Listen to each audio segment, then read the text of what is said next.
पूज्यपाद गोस्वामी श्री तुलसीदास जी महाराज कहते हैं, संवत 1631 में वेद भगवान जिस दिन भगवान श्री राम की जन्म की तिथि बताते हैं, अर्थात चैत्र मास शुक्ल पक्ष नवमी तिथि। लेकिन यहां आपसे एक निवेदन करूं, यह तिथि प्रत्येक वर्ष आती है, परंतु प्रत्येक वर्ष रामनवमी मंगलवार को पड़ जाए यह आवश्यक नहीं होता है। किसी वर्ष बुधवार को भी पड़ सकता है, किसी वर्ष रविवार को भी पड़ता है, लेकिन संवत 1631 में उस वर्ष श्री रामनवमी मंगलवार को पड़ी थी। नवमी भौमवार मधुमासा। मानस के विद्वान कहते हैं कि जो जोग लगन ग्रह वार तिथि राम जी के जन्म के समय उपस्थित था, वो सारे के सारे जोग लग्न ग्रह वार तिथि संवत 1631 के रामनवमी के दिन उपस्थित था। और उसी समय जिस समय परमात्मा ने अवतार लिया, उसी समय पूज्यपाद गोस्वामी तुलसीदास जी महाराज मानस की रचना प्रारंभ करते हैं। इस सिद्धांत के अनुसार श्री रामचरित मानस भगवान का अवतार है, वांग्मय स्वरूप है ये ग्रंथ। मानस जी को किताब समझने का अपराध न करिएगा। श्री रामचरित मानस जी किताब नहीं है, श्री रामचरित मानस जी भगवान का वांग्मय स्वरूप है। इसको रघुनाथ जी समझिएगा। घर में शालिग्राम भगवान रखे हैं, प्रातः काल स्नान करा के चरणामृत पान करते हैं, क्यों? जीवन धन्य होगा। तो चरणामृत पान करने से, मुख से यदि जीवन धन्य होता है, तो रामचरितमानस जी का कथामृत कान पान करने से, कान से ये मनुष्य का शरीर धन्य हो जाएगा। इसको सत्य समझिएगा। रघुनाथ जी प्रकट हुए तो उनसे चरणामृत प्रकट हुआ। कहो, पर आप करुणा देखिए गोस्वामी जी का। भगवान का चरणामृत किसने पान किया?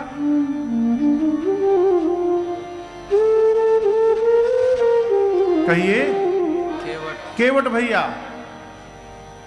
रघुनाथ जी अवतार लिए तो भगवान के पूरे जीवन में मानस के अनुसार उनका चरणामृत किसने पान किया? केवल एक व्यक्ति ने, केवट भैया ने।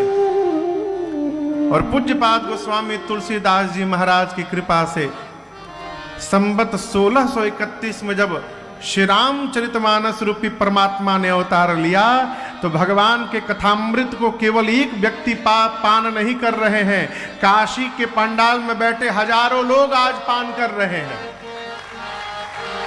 युगों से पान करते आ रहे हैं। यही मानस जी की महिमा है?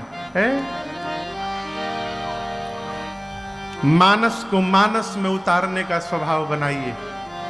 मानस समझते हैं? मानस मने हाँ, मानस मने मन, मानस यानी मानस मन। गोस्वामी जी कहते हैं श्री रामचरित मानस को जो अपने मानस में उतार लेगा, उसके जीवन का उद्धार हो जाएगा। हमारे पूज्य महाराज श्री कहते हैं श्री रामचरित मानस मनुष्य के जीवन की आचार संहिता है। श्री रामचरित मानस मनुष्य के जीवन की आचार संहिता है। श्री रामचरित मानस मनुष्य के जीवन की विचार संहिता है। श्री रामचरित मानस मनुष्य के जीवन की व्यवहार संहिता है।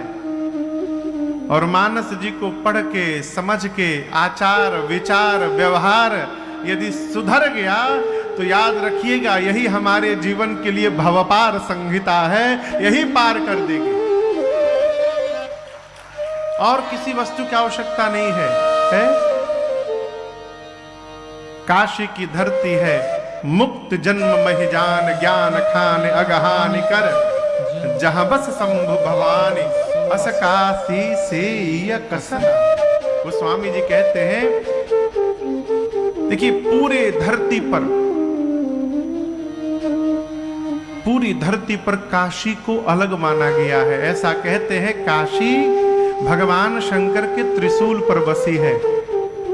किसी भी काल में इस काशी नगरी का विनाश होने वाला नहीं है। क्यों? साक्षात महादेव यहां विराजमान होते हैं।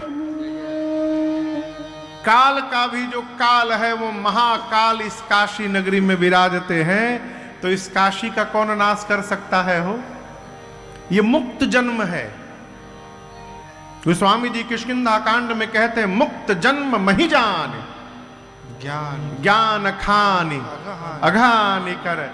ये मुक्ति प्रदान करने वाली धरती है, ज्ञानियों की धरती है, विद्वानों की धरती है, पाप का समूल नाश करने वाली धरती है। कौन सी धरती? जहां भगवान शंकर और मां भवानी विराजमान है। ऐसी काशी का सेवन क्यों नहीं करते हैं? काशी की सेवा करिए। काशी में भगवान शंकर मुक्ति देते हैं। कैसे देते हैं? कहते हैं करऊं जासु बल नाम बिसोगी। कब?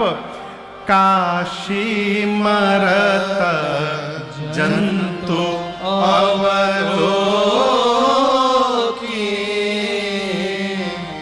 भगवान शंकर मां भवानी से कहते हैं देवी काशी में जब कोई जंतु, मनुष्य को छोड़िए, जंतु, इस जंतु में मच्छर भी आ गया, कौवा भी आ गया है, कुकुरदेव भी आ गए, गौ मैया, नंदी, छिपकिली, बिस्कुटिया, तिलचट्टा, क्या नाम है? कॉकरोच को क्या बोलते हैं? तिलचट्टे बोलते हैं ना? ठीक है। ये जितने जीव जंतु हैं काशी के धरती पर जिसका प्राण छूटता है, भगवान शंकर कहते हैं मैं उस जीव को मुक्त कर देता हूं। ये मेरा प्रण है। लेकिन आगे दर्शन करिए कैसे मुक्त करता हूं, ये विशेष बात है। बाबा कहते हैं मैं मुक्त तो करता हूं लेकिन अपने प्रभाव से नहीं करता हूं, मैं रघुनाथ जी के नाम के प्रभाव से करता हूं। मरने वाले जीव के कान में अपने भगवान राम का नाम बोलकर और उस जीव को आवागमन से मुक्त कर देता हूं। ये जो भी मुक्ति है भगवान के नाम के प्रभाव से है। ये राम जी के नाम का प्रभाव है। राम ही जीवन के आधार है साहब। और ये बतिया जितना जल्दी समझ में आ जाए उतना जीवन में आनंद बढ़ जाएगा। समझ में तो आएगी लेकिन किसी को समय के रहते आती है, किसी को समय बीतने के बाद आती है।